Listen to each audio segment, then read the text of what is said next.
Sunday morning, friends, and welcome back. So today we're going to do another great grounding pose called Malasana or Garland pose. Now, this is going to be a really good one to do, especially in the morning time, because it's really good for opening your hips, which I always talk about is really good because we hold so much stress, anxiety, and emotion in our hips.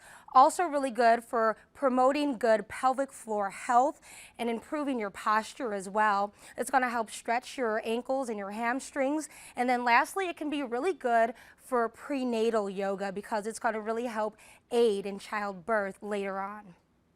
So go ahead, grab your mat, and let's get started. So for this pose, you want to go ahead and take a step towards the outer edges of your mat with your feet. You can have your toes pointed slightly outwards. You don't want to do too much though.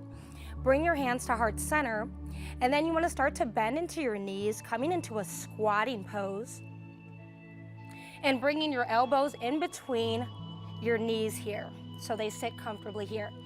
Now the goal is to have your heels touch the ground, but if you can't, that's okay. You can always grab a rolled up blanket or towel and just put it underneath your feet for a little added stability.